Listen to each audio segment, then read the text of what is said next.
भारताचे मात्र कायदे हे भारतीय राज्य शासनाच्या 1935 सालच्या कायद्यावर म्हणजे कलमावर आधारित होते. 2 वर्ष 11 महिने आणि 18 दिवसांच्या कालावधीनंतर समितीने हा मसुदा तयार केला. ज्या प्रकारे व्यक्तीला त्याचा आत्मबोध झाल्यानंतर ईश्वर प्राप्तीचा मार्ग सापडतो, त्याच प्रकारे देशाच्या संविधानाचा अभ्यास केल्यानंतर आपल्याला देशाच्या सामाजिक, आर्थिक, राजकीय, सांस्कृतिक व धार्मिक प्रगतीचा मार्ग सापडेल. जगातील सर्वात मोठी लोकशाही राज्य व्यवस्था म्हणून भारत देशाचा उल्लेख होतो. तलावाची माती विकून गावकऱ्यांना कोणता फायदा होईल हे अजूनही ग्रामपंचायतीने स्पष्ट केले नाही. कारण लोकशाही व्यवस्था ही माणसाची सहज प्रवृत्ती नाही. ती व्यवस्था माणसाच्या बौद्धिक आविष्कारातून प्रकटलेली, स्वीकारलेली, आचरणात आणलेली व्यवस्था आहे. देशाने संविधानाचा स्वीकार करून लोकशाहीतील एक नव्या पर्वाची सुरुवात केली होती आणि तो दिवस प्रजासत्ताक दिन म्हणून साजरा केला जातो.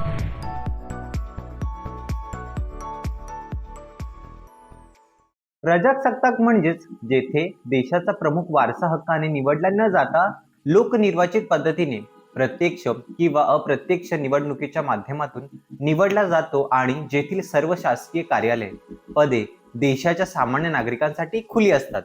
देशाने संविधानाचा स्वीकार करून लोकशाहीतील एक नव्या पर्वाची सुरुवात केली होती आणि तो दिवस प्रजासत्ताक दिन म्हणून साजरा केला जातो. आता भारतीय प्रजासत्ताक दिवस हा भारताच्या प्रजासत्ताकात दरवर्षी 26 जानेवारी रोजी पाळला जाणारा राष्ट्रीय दिन आहे. याला डॉक्टर बाबासाहेब आंबेडकर यांनी भारताचे संविधान हे संविधान समितीने 26 नोव्हेंबर इसवी सन 1949 रोजी स्वीकारले व 26 जानेवारी इसवी सन 1950 रोजीपासून भारतीय संविधानात अंमलात आले. जवाहरलाल नेहरू यांनी 31 डिसेंबर इसवी सन 1929 रोजी लाहोर जवळील रावी नदीच्या काठी अशोक चक्रांकित तिरंगा ध्वज फडकावून पूर्ण प्रजासत्ताकाची म्हणजे स्वातंत्र्याची घोषणा केली होती. त्याची आठवण म्हणून 26 जानेवारी हा दिवस राज्यघटना अंमलात आणण्यासाठी निवडण्यात आला. या दिवशी देशभरात भारताच्या राष्ट्रध्वजाचे आरोहण होऊन त्याला वंदना दिली जाते. भारताचे राष्ट्रगीत म्हटले जाते आणि आदर व्यक्त केला जातो. हा दिवस आपल्या देशातील सुवर्ण दिन आहे.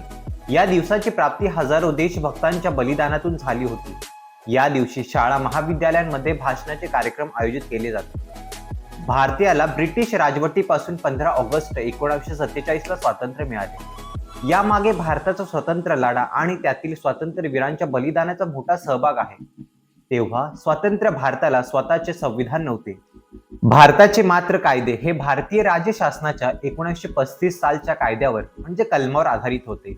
29 ऑगस्ट 1927 रोजी डॉक्टर बाबासाहेब आंबेडकर यांच्या अध्यक्षतेखाली स्वतंत्र भारताचे संविधान तयार करण्यात आले आणि याची एक मसुदा समिती स्थापन करण्यात आली. या समितीने संविधानाचा मसुदा तयार करून तो सभेपुढे 4 नोव्हेंबर 1947 रोजी सादर केला. या सभेने सार्वजनिक चर्चेसाठी सभागृहात हा प्रस्ताव 166 दिवसांसाठी खुला केला आणि 2 वर्ष 11 महिने आणि 18 दिवसांच्या कालावधीनंतर समितीने हा मसुदा तयार केला व तो सभेपुढे 4 नोव्हेंबर 1947 रोजी सादर केला. या सभेने सार्वजनिक चर्चेसाठी सभागृहात हा प्रस्ताव 166 दिवसांसाठी खुला केला आणि 2 वर्ष 11 महिने 18 दिवसांच्या कालावधीनंतर समितीने हा मसुदा अंतिम केला. बरेचसे विचार विमर्श आणि सुधारणा केल्यानंतर समितीच्या 308 सदस्यांनी 2 हस्तलिखित प्रती म्हणजे हिंदी आणि इंग्रजी 24 जानेवारी 1950 रोजी स्वाक्षरित केल्या. 2 दिवसानंतर हे भारताचे संविधान संपूर्ण राष्ट्रासाठी लागू करण्यात आले. भारताच्या संविधानाच्या निमित्ताने भारताचा प्रजासत्ताक दिन हा साजरा करण्यात येऊ लागला. यावर्षी देशात 75वा प्रजासत्ताक दिवस साजरा करण्यात आला.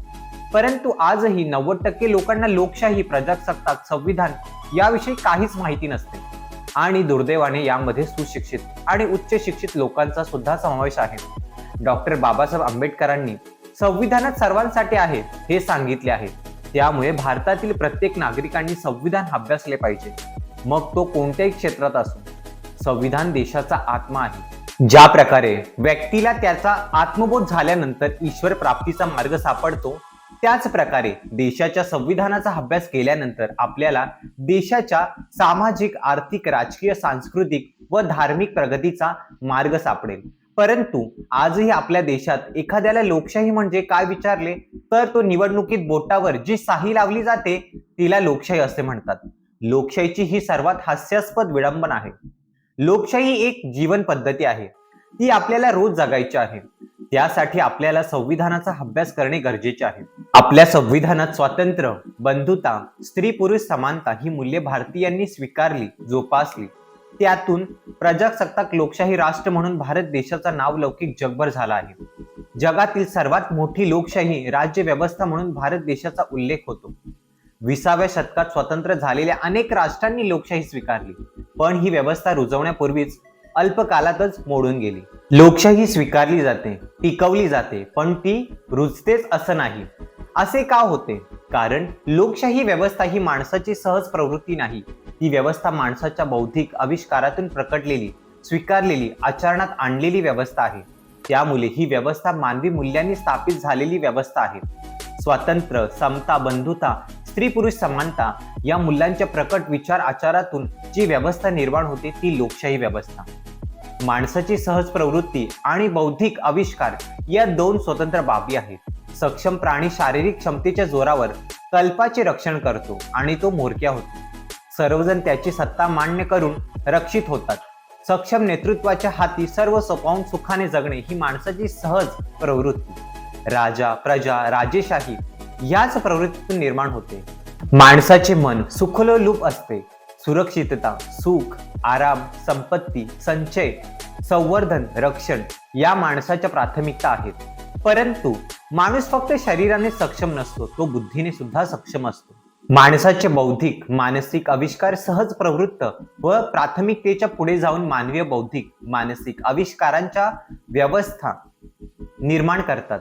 स्वातंत्र्य, समता, बंधुता, स्त्री पुरुष समानता ही मानवी मूल्ये आहेत. ती विचार, आचार, संस्कारातून रुजवली जातात. यातून प्रकट होणारे विश्व सांस्कृतिक विश्व आहे. मानवी सांस्कृतिक आदर्श राज्य व्यवस्था म्हणून प्रजासत्ताक लोकशाही व्यवस्था जगभरातल्या लोकांनी मान्य केली आहे. आपल्या भारत देशात लोकशाही टिकून आहे. सहज प्रवृत्तीत स्वातंत्र्य हे शारीरिक सक्षम, सत्ता, संपत्ती, शस्त्रास्त्र असणारे जास्त उपभोगतात. शारीरिक दुबळे, अल्पसंख्याक, दारिद्र्य लोकांच्या स्वातंत्र्याचा संकोच करणे फार सहज शक्य असते. भाकरी, सुरक्षितता व लैंगिकता अशी अनेक कारणे देऊन स्वातंत्र्याचा संकोच करणाऱ्या व्यवस्था निर्माण होतात. या व्यवस्थांमध्ये माणसाचे बौद्धिक आविष्कार बंदिस्त होतात, कुंठित होतात. समाजाचे नुकसान होते. समाजात माणसांच्या बौद्धिक आविष्काराला मुक्त अवकाश देणारी व्यवस्था निर्माण करावी लागते. त्यासाठी स्वातंत्र्याची जाणीव निर्माण करावी लागते. स्वातंत्र्य बलवान करावे लागते. स्वातंत्र्य प्रत्येक माणसाचा जन्मसिद्ध अधिकार आहे. हे विचार आचारातून मान्य करावे लागतात. त्याचबरोबर समता, बंधुता, स्त्री पुरुष समानता हे मूल्य हे विचार आचारातून मान्य करावे लागतात. यासाठी सहज प्रवृत्तींना आवर घालून आकार द्यावा लागतो. त्याग, करुणा, प्रेम यांचा स्वीकार करावा लागतो. मोह, काम, क्रोध यांना आवर घालावा लागतो. व्यक्ती स्वातंत्र्याची जोपासना करताना सामूहिकता, कल्याणाचे, स्वारस्याचे भान ठेवावे लागते. सामूहिक चारित्र्य निर्माण करावे लागते. दर 20 वर्षांनी नवी पिढी येते. लोकशाही टिकून ठेवायची असेल तर लोकशाही मूल्यांचा सतत जागर ठेवणे आवश्यक असते. प्रजासत्ताक दिन साजरा करण्याचा हाच खरा अर्थ आहे.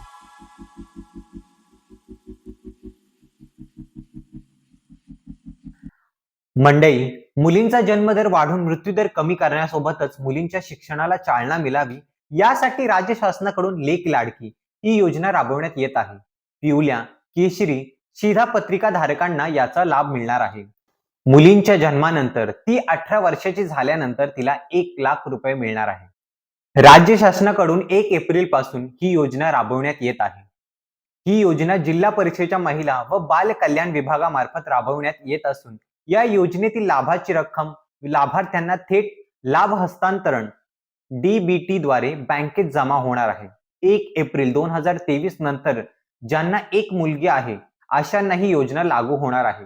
यासह ज्यांना एकच मुलगी आहे, 2 मुली आहेत असे कुटुंबीय या योजनेस पात्र ठरणार आहेत. मुलींच्या जन्मापासून ते तिच्या शिक्षणापर्यंतचा सर्व खर्च शासनाकडून एकूण 5 हप्त्यामध्ये उचलण्यात येणार आहे. या लेक लाडकी योजनेची ग्रामीण भागात लाभार्थी पात्रता पडताळणी करण्याची जबाबदारी अंगणवाडी सेविका, संबंधित पर्यवेक्षिका, नागरी भागात मुख्य सेवकांची राहणार आहे. लाभार्थ्यांची माहिती ऑनलाईन भरावी लागणार आहे. ग्रामीण भागातील जास्तीत जास्त लाभार्थ्यांनी या योजनेचा लाभ घेण्याचे आवाहन जिल्हा परिषदेच्या महिला व बाल विकास विभागाकडून करण्यात येत आहे. याचा लाभ कसा मिळेल? पिवळ्या व केशरी रेशन कार्ड धारकांना त्यांच्या कुटुंबियांच्या मुलींच्या जन्मानंतर 5,000 रुपये मिळतील. मुलगी पहिलीत गेल्यानंतर 6,000 रुपये, 6वीत गेल्यानंतर 7,000 रुपये, 11वीत गेल्यानंतर 8,000 रुपये अनुदान देण्यात येणार आहे. मुलींचे वय 18 वर्ष पूर्ण झाल्यावर तिला 75,000 रुपये रोख देण्यात येईल. लेक लाडकी योजना ही राज्य शासनाकडून मुलींचे शिक्षण व जन्मदर वाढवण्याच्या उद्देशाने सुरू करण्यात आली आहे. जिल्ह्यात अनेक पात्र लाभार्थी याचा लाभ मिळवत आहेत. पात्र लाभार्थ्यांनी आवश्यक कागदपत्रांसह अर्ज करावे.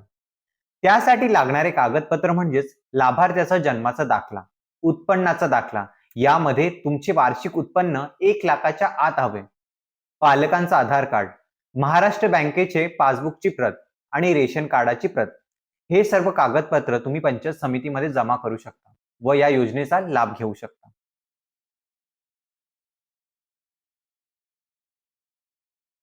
गावातील मोठ्या तलावातील माती काढण्याचे काम सुरू आहे.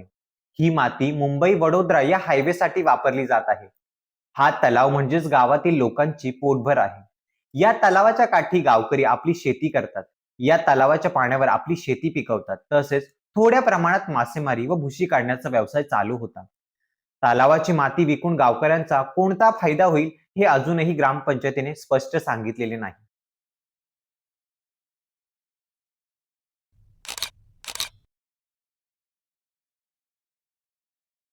दिनांक 22/1/2024 रोजी रामलला मंदिर प्राणप्रतिष्ठा सोहळा अयोध्येत संपन्न झाला. या सोहळ्याच्या निमित्ताने संपूर्ण भारतात उत्सव साजरा करण्यात आला. आपल्या गावात सुद्धा या उत्सवानिमित्त कार्यक्रम आयोजित करण्यात आला होता. पहाटे मोरया ग्रुप भजन मंडळ सांगोडे, ग्रामस्थ मंडळ सांगोडे यांनी भजनाची सेवा केली. त्यानंतर दुपारी आई गावदेवी महिला भजन मंडळ सांगोडे यांची भजनाची सेवा झाली. कोंढेरी गावातील श्रीराम मंदिरातून आलेल्या पालखीचे स्वागत केले व गावातील हनुमान मंदिरातून पालखी काढून गावात प्रदक्षिणा करण्यात आली. या दरम्यान गावातील शालेय विद्यार्थ्यांची लेझिम पथक कोंढेरी गावातील राम मंदिरात दर्शनासाठी गेले. हा संपूर्ण सोहळा आनंदात आणि उत्सवात साजरा करण्यात आला. या सोहळ्याची वैशिष्ट्य म्हणजेच गावातील उपासना ग्रामसंघ महिला बचत गट यांनी केलेले प्रयत्न. गावातील सर्व रस्ते सफाई, त्यानंतर त्या रस्त्यांवर सुबक रांगोळी काढून संपूर्ण गाव सुशोभित केले. त्यांच्या या प्रयत्नांना आमच्या टीमच्या वतीने मानाचा मुजरा.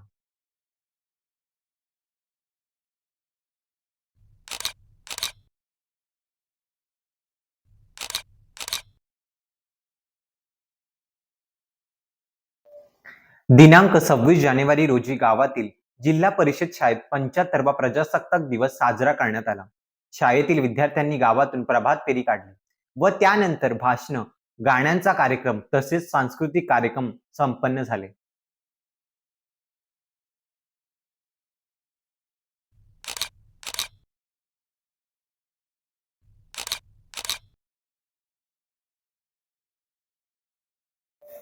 दिनांक 26 जानेवारी रोजी ग्रामपंचायतमध्ये ग्रामसभा आयोजित करण्यात आली होती. परंतु यावेळी सुद्धा ग्रामपंचायतीकडून गावात कोणतेही ग्रामसभेची नोटीस किंवा एजेंडा लावण्यात आला नव्हता. परिणामी सभेसाठी कोरम पूर्ण झाला नाही आणि सभा तहकूब करण्यात आली. मागील ग्रामसभेची नोटीस सुद्धा गावात लावण्यात आली नव्हती. हा ग्रामसभा नियम 1959 चा भंग आहे. याविषयी ग्रामपंचायतमध्ये प्रश्न विचारले असता ग्रामसेवकांनी चुकी झाली असे मान्य केले.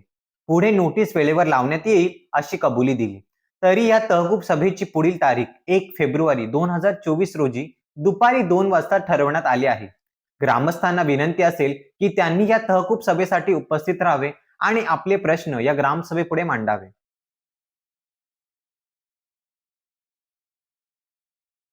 गावातील अंगणवाडी खूप दिवस बंद आहे. याचं कारण म्हणजेच राज्यभरातील अंगणवाडीतील सेविकांचा चालू असलेला संप. आपल्या गावात सौ आशाताई सुरेश जाधव या अंगणवाडी सेविका आहेत.